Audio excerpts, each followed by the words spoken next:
வெற்றிவேல் முருகனுக்கு அரோகரா. இறைவனை நம்புறதுல ஒன்றும் குறைச்சல் இருக்கக்கூடாது. அந்த நம்பிக்கை குறையக்கூடாது. அவருக்கு யார் நம்மளை படைச்சவர் தானே. நம்ம அம்மா அப்பா மாதிரி தானே கடவுள். அவர்கிட்ட ஓப்பனாக இருக்கணும், திறந்த மனசோடு இருக்கணும். நம்ம அவர் நமக்கு காப்பாற்றுவாரா மாட்டாரா அந்த சஞ்சலமே வேண்டாம். அப்பா அம்மா எப்படி காப்பாற்றினாங்களோ அதுமாரி தெய்வமும் கூட இருந்தே காப்பாற்றும். தெய்வ சக்தி இருக்கிறதுக்கு உன்னாலான பங்கெல்லாம் செய்யணும் அப்படின்னு தான் சொல்கிறாங்க எல்லாமே. அது ஓப்பன் மைண்டுங்கிறது சமுதாயத்தில் இப்படி தான்.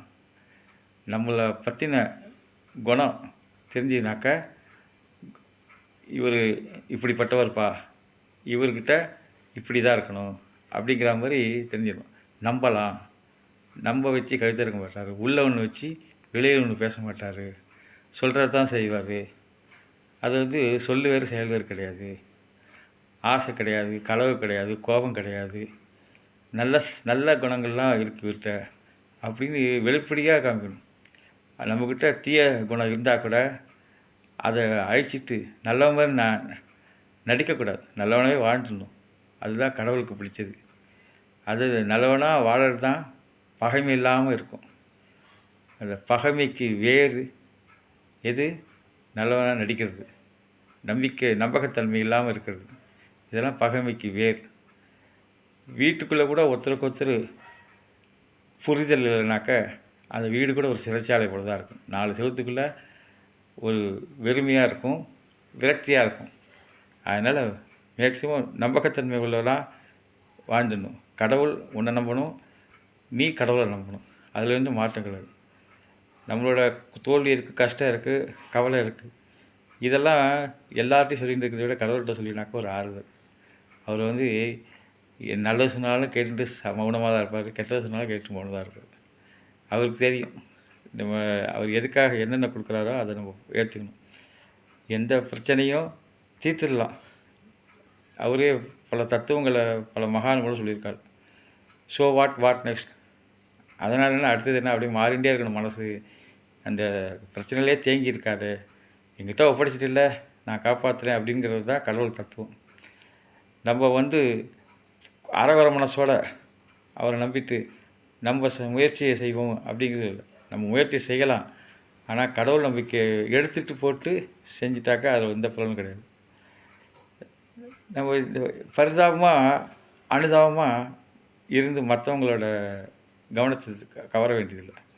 யாரும் நம்மகிட்ட பரிதாபப்படணும், அனுதாபப்படணும்.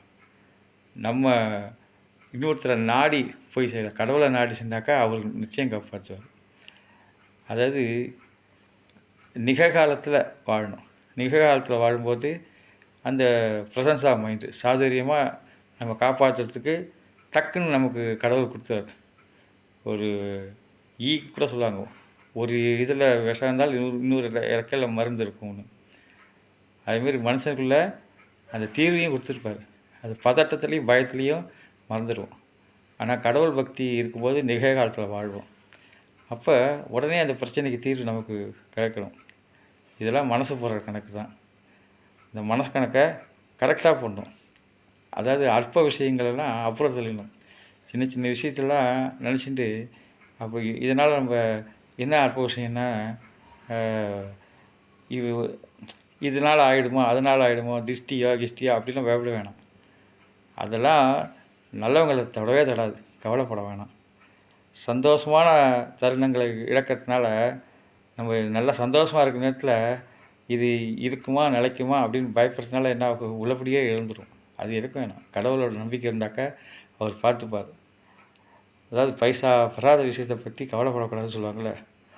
அதாவது மீன் ஒரு மீன் என்ன பண்ணுவோம், ஒரு கிணத்துலேருந்து எனக்கு ரொம்ப போர் அடிக்குது, எனக்கு நான் நல்லா நிறையா இருக்குது மீன் உள்ளவங்களோட சேர்ந்து விடுறது. சரின்னு அந்த ஒரு ஆள் அதை எடுத்து ஏரியில் போடுறாரு. அதுக்கும் அது திருப்தி இல்லைங்க. ஆற்றுல விடுறாரு, ஆற்றுலையும் திருப்தி இல்லை. கடலில் விடுறாங்க, கடலில் திருப்தி இல்லை. ஏன்னா எல்லா இடத்துலையும் அது கரையில் போடுன்றார், தண்ணியில் போடுன்றார். தண்ணியிலேருந்து எடுத்துது. அதுக்கு அதோட இருக்கிற இடத்தோட அருமை தெரியல அந்த மீனுக்கு. இருக்கிறோட அருமை தெரிஞ்சுனாக்கா அது மற்ற இடத்துலலாம் போய் பார்த்து தான் தெரிஞ்சுக்கிறது. இப்போ அப்படி இல்லை. எல்லா விஷயம் என்ன நடக்கிறதுன்னு பல்லாயிரக்கணக்காக மனுஷன் வாழ்ந்துட்டு வர்றதுனால அந்த விஷயங்கள் வரலாறாகிடுது, தெரிஞ்சிடுது.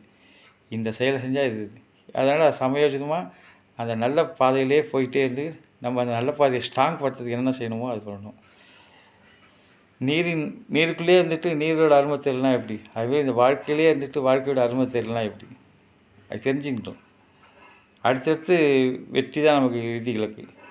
இன்றைக்கி இந்த சந்தோஷம், இதுக்கு அடுத்த சந்தோஷம், அப்படி தான் போயிட்டுருக்கணும். கஷ்டத்தை நினச்சி தொங்கிட்டு இருக்கக்கூடாது. சடங்கு மட்டுமே வாழ்க்கை கிடையாது. சடங்கு எதனால், எதுக்காக எந்த சடங்கு, எதுக்காக எந்த இது, அதனோட பின்னணி என்ன, அதை தான் தெரிஞ்சுக்கணும். சுலபமாக செய்யக்கூடிய விஷயம் மனுஷனுக்கு எதுனா விட்டு கொடுக்குறது தான். சரி விடு, வாழ போகிறோம், நம்மால் தான் விட்டுடணும். அந்த ஈகோ விட்டுடணும். நான் எனதுங்கிறத அழிச்சிடும். அந்த அழிச்சிட்டு நமக்காக அப்படின்னு இருக்கணும். புதிய சிந்தனை, புதிய முயற்சிகள், புதிய சூழல் இதெல்லாம் உருவாக்குறதுக்கு மனுஷன் காரணமாக இருக்கணும். காலத்துக்கேற்ப மாற்றிக்கணும். இந்த காலத்துக்கேற்ப மாற்றிக்கணும். இவ்வாறு நோய் பரவாமல் இருக்கிறதுக்கு என்னென்ன உண்டோ அதெல்லாம் செஞ்சுட்டே இருக்கணும். வார்த்தைகள் வலி கொடுக்கும். சில வார்த்தைகள் வலி கொடுக்கும். ஒரு நல்ல பலசாலியான குதிரை சண்டை வீரர், அவனுக்கு அன்றைக்கி வீட்டில் கொஞ்சம் சண்டை போல இருக்குது, பிரச்சனை. அவன் சாதாரண ஆள்கிட்ட தோற்றுறான். ஏன்பா தோற்றுறனா, வீட்டில் கொஞ்சம் பிரச்சனை. ஒரு விஷயம் ஒரு வார்த்தை சொல்லிட்டா அந்த வார்த்தை என்னை போட்டு குத்திகிட்டே இருந்தது, என்னை பலகீனமாக்கிடுச்சு. அது ஒரு வார்த்தை வெல்லும், ஒரு வார்த்தை கொல்லும்வாங்கள்ல, அதுமாரி வார்த்தைகள் பலவீனம் கொடுக்கும். தகுதிக்கு பங்கம் வரும்போது வேணால் வாதம் விவாதம் செய்யலாம்.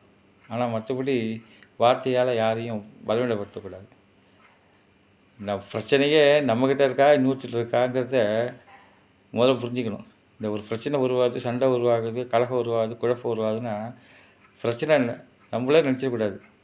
இன்னொரு அவங்கள்ட்ட இருக்கா நம்மள்ட்ட இருக்கா நம்ம ஆராய்ச்சி பார்க்கணும். அப்போ சமாதானம் வந்துடணும். இப்போ உருவகப்படுத்தி தானே ஒரு ராஜானா குற்றம் செஞ்சாக்கா கொண்டுட்டு வா அப்படின்னு அப்படி தான் நினச்சிட்டாங்க. அப்போ கோவலன் மாட்டின்றதுனால அவனை கல்வனாக்கிடுறாங்க. உடனே கொண்டு வா அந்த கல்வனை அப்படின்னோடனே அங்கே இருந்தவங்களுக்கு அவனை கொண்டுட்டு வான்னுங்கிற மாதிரி புரிஞ்சுது. ஏன்னா தப்பு செய்கிறவங்கள கொண்டுடுவார் ராஜானா அப்படி தான் இருப்பார். அதே நினப்பில் அவங்க கோவலனை கொண்டுட்டு வந்துடுறாங்க.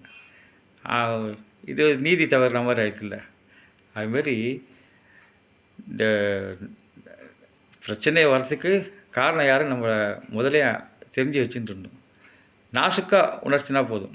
அந்த நம்ம தூக்கி எறிஞ்சு பேசி மனசை வருத்தப்படாது, இன்னும் கொஞ்சம் எரியிற நெருப்பில் எண்ணெய் ஊற்றுற மாதிரி பேசலாம். நாசுக்காக செய்கிறதுக்கு என்னென்ன வார்த்தைகளோ அதை கற்றுக்கணும். அதுக்கு நிச்சயம் தீர்வு இருக்குது. எந்த நெருக்கடிகளையும் சமாளிக்கும் புத்தி வேணும். அதெல்லாம் நம்ம நிதானமாக இருந்தால் தான் எந்த நெருக்கடியும் சமாளிக்கிறதுக்கு புத்தி தோணும். இது அனுபவத்தில் தான் வரும் நமக்கு. அப்போ தான் இது செய்கிறதுனால சாதகம் என்ன, இதனால் செய்கிறதுனால பாதகம் என்ன அப்படிங்கிற ஒரு அணுகுமுறையை அந்த அனுபவம் தான் கற்றுத்தரும். நம்ம நினச்சே தான் சரி, அடுத்தவன் தான் தவறு செய்வான் அப்படின்னு இருக்கல. அவங்ககிட்டையும் சரியானது இருக்கும், நம்மகிட்டையும் தவறு இருக்கலாம். இதை எல்லாம் மாறி மாறி மாறி வந்துடும். நேற்றுக்கு அவன்கிட்ட பிரச்சனை இருந்து இன்றைக்கி அவன்கிட்ட இப்போ பிரச்சனை மாறி மாறி வரும். அப்போ ஒவ்வொருத்தரும் பிறர் குற்றங்கள் நமக்கு ஆசைப்பார். எல்லோரும் எந்தெந்த பிரச்சனை எப்படி டேல் பண்ண அதை தெரிஞ்சிருந்தாலே பாதி நமக்கு வழி கிடச்சிடும். அது ஒன்று அனுசரித்து போயிடணும், இல்லை சமாளித்து தான் ஆகணும். தப்பிக்க தற்காலிக முயற்சி இருக்கக்கூடாது, நிரந்தர தீர்வாக எடுத்துடணும். அது நிதானமாக இருந்தால் தான் முடியும், உண்மையாக இருந்தால் தான் முடியும். வெற்றி பாதை, நம்மளோட பாதை வெற்றி பாதை. அதை பலரை சேர்த்துக்கலாம், பலரோட ஆலோசனை இருந்தால் சேர்த்துக்கலாம், அறிவுரை இருந்தால் ஏற்றுக்கலாம்.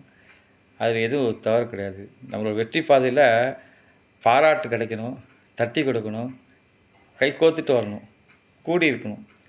இந்த ஒத்துழைப்பு ரெட்டிப்பாகும். இன்னொருத்தருக்கும் ஒரு அங்கீகாரம் கொடுத்தா, அவங்களோட கருத்துக்கு மரியாதை கொடுத்தாக்க அப்போ நம்மளோட வெற்றி பாதைக்கு ஒத்துழைப்பு அதிகமாக இருக்கும், ரெட்டிப்பாகும். அது ஒரு ஊக்க மருந்து. நம்மளோட கூட வரவங்களை, அதாவது முன்னாடி போகிறவங்களை தட்டி கொடுக்கணும், பின்னாடி வரவங்கள தூக்கி விடணும், சமமாக வரவங்களோட கை கோர்த்துட்டு போகணும். இதெல்லாம் நம்மளோட செயலுக்கு வந்து ஒரு ஊக்கம் மருந்து. வந்த வர லாபம் அப்படின்னு கடனை வாங்கி அவசரப்படக்கூடாதுன்னு சொல்லுவாங்கள்ல. ஏதோ கடனை வாங்கிட்டா கடன் கொடுக்குறானேன்னு டக்கு டக்குன்னு வாங்கி சொல்லுவாங்க. அப்போ கடன் பட்டா இலங்கை போல் கலங்கினால் இலங்கை வேண்டன்றோம். அது மாதிரி கடன் வந்து தேவையில்லாத கடனை வாங்கினாக்கா அவ்வளோ அவஸ்தை. நம்ம தகுதிக்கு அடைக்க முடியுமா ஒன்று. இதில் மாதிரி நம்ம கடன் பிறவி கடன் அது வந்து தேவைக்கு அதிகமாக பிறவி கடன் வச்சுருந்தாலும் நம்ம சந்ததிக்கு போய் அது சுமையாக இருக்கும். முழுமையான சந்தோஷம் இருக்கணும் வாழ்க்கையில். சந்தோஷம் அடைகிற வழி ரொம்ப ஈஸியாக இருக்கணும். அதாவது ஒரு செலவு செய்ய வேண்டிய நேரத்தில் செய்யணும், செலவு செய்யக்கூடாத இடத்துல வேஸ்ட்டாக செலவு பண்ணக்கூடாது. ஒரு சினிமா பார்க்க போகிறாங்க, ஃபேமிலியாக போகிறாங்க, அப்போ செலவு மிச்சப்பிடிக்கணுன்ட்டு அந்த வெள்ளை நம்பர் பஸ் வரட்டும், 5 நம்பர் பஸ் வரும் அப்படின்ட்டு நம்ம வெயிட் பண்ணும்போது என்னது தியேட்டரில் லேட்டாக போயிடுது. காட்சியை முழு ஆரம்பத்துலேருந்து பார்க்க முடியாதுன்னு போயிடுது. அது தவிர சீட்டு கிடைக்கிறதும் தனித்தனி சீட்டாக கிடைக்குது, குடும்பத்தோடு சேர்ந்து பார்க்க முடியாது போயிடுது. அப்புறம் அதே டென்ஷன்லேயே இருக்கும். சினிமா முடிச்சு வரும்போதும் அப்போ அவனை அந்த ரியலைஸ் பண்ணுறதுனால சரி இப்போ பஸ்ஸுக்கெலாம் எதிர்பார்க்கக்கூடாது, ஆட்டோ பிடிச்சா வீட்டுக்கு சேர்ந்துடணும், பாதுகாப்பாக வந்து சேர்ந்துடலாம். இப்போ அதுக்கு அந்த டென்ஷன் எதனால் வந்தது, எந்த நேரத்தில் எப்படி செலவு பண்ணணும், எந்த நேரத்தில் சிக்கனமாக இருக்கணுங்கிறத ஒரு தெரிஞ்சிக்காததுனால வருது. அதுமாரி நம்ம திறமை மீது நம்ம நம்பிக்கை வச்சுக்கணும். நமக்கு என்ன திறமை இருக்குது, நம்மளே நம்பிக்கை வைக்கலைன்னா, நம்ம பொருளில் நமக்கே நம்பிக்கை வைக்கலைன்னா இன்னொருத்தருக்கு எப்படி சேல்ஸ் பண்ண முடியுமாங்கிற சேல்ஸ்மேன். நம்ம முதல்ல வாங்கி நம்ம பயன்படுத்தணுங்காமல அதுமாரி வீட்டில் நம்ம எப்படி இருக்கிறோமோ அதுதான் வெளியிலையும் இருக்கும். வெளியில் எப்படி மதிப்பாக இருக்குமோ அது வீட்டுக்குள்ளேயும் அந்த மதிப்பு இருந்தாகும்னா நம்ம இந்த நல்ல தன்மைகளை வளர்த்துக்கணும். தேவையான விஷயத்துக்கு தேவையான அளவு நம்ம உணர்ச்சி வசப்படுவோம், ரொம்ப உணர்ச்சி வசப்படாது. அது அது முக்கியமாக உள்ளது கம்யூனிகேஷன், தகவல் தொடர்புக்கு சொல்கிறாங்களே, அது நம்ம சொல்கிறது முக்கியத்துவம் வாய்ந்தது அப்படிங்கிறத தெளிவாக சொல்கிறதுக்கு கற்றுக்கிறதுக்காக தான் நான் டெய்லி பேசி பார்த்துக்கிறேன். புரிய வைக்கிறது, இந்த விஷயத்தை எப்படி புரிய வைக்கிறது, தெளிவாக பேசுகிறது, நேரங்காலம் கருத்தில் கொண்டு அதை சொல்லணுங்கிறதுக்கு எப்படி சொல்கிறது, இதெல்லாம் நம்பகத்தன்மையை ஏற்படுத்தணுங்கிறதுனால தான் இந்த கம்யூனிகேஷன் ஸ்கில் வளர்கிறதுக்காக தான் நான் ஒவ்வொரு விஷயத்தையும் பேசி பழகிக்கிறேன். இது எல்லோரும் இதை நீங்கள் அங்கீகாரம் கொடுக்கணும், ஆதரவு கொடுக்கணும். வெற்றிவேல் முருகன்.